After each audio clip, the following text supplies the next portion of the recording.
আসসালামু আলাইকুম BD sports টিভিতে আপনাকে স্বাগতম। আগেই প্লে অফ নিশ্চিত করে ফেলেছে ফরচুন বরিশাল। এক ম্যাচ জিতলেই কোনো হিসাব নিকাশ ছাড়াই কোয়ালিফায়ারে নাম লেখাবে তামিম ইকবালের দল। যদিও তামিমদের এখনো হাতে রয়েছে দুটি ম্যাচ। সেরা দুয়ে গ্রুপ পর্বের খেলা শেষ করার লড়াইয়ে আজ সোমবার মুখোমুখি খুলনা টাইগার্সের বিপক্ষে মাঠে নামে ফরচুন বরিশাল।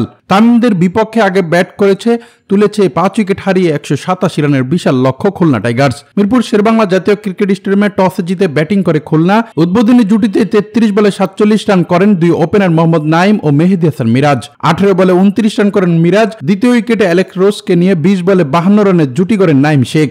এরপর বাহাতি টাইগার ব্যাটার 50 পূর্ণ করেন। আফিফ হোসেন 27 বলে 32, উইলিয়াম বশিষ্ঠ 16 বলে 20 রান করেন।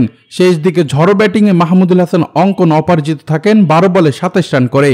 এতে 20 ওভারে 5 উইকেট হারিয়ে 188 রান টার্গেট দেয় খুলনা টাইগার্স। জবাবে দ্বিতীয় ইনিংসে জয়ের লক্ষ্যে ব্যাটিং করতে নেমে দলীয় 11 রানে ফেরেন তাহিদ হৃদয়। পরে দলীয় 102 রানে তামিম ফেরেন ব্যক্তিগত 27 রান করেই। অন্য পাশে ডেভিড মালান দলকে ধরেন, 50 পূর্ণ করেন এই ব্যাটার। 37 বলে করেন শেষ পর্যন্ত 63 রানের মার্কাটার ইনিংস। এতে দল সহজ জয়ের পথেই থাকে খুলনার বিপক্ষে ফরচুন বরিশাল।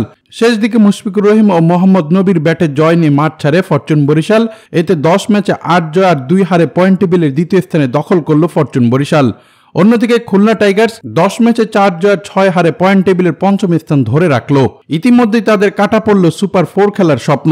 তবে সর্বশেষ ম্যাচ জয় কথা বলেন তামিম ইকবাল। তিনি জানান, নিজেদের সেরা খেলাটা খেলতে হলে ভালো করতে হবে আমাদের বিশ্বাস আমরা ফাইনাল খেলবো, এমন আত্মবিশ্বাসের গল্পই শোনান তামিম।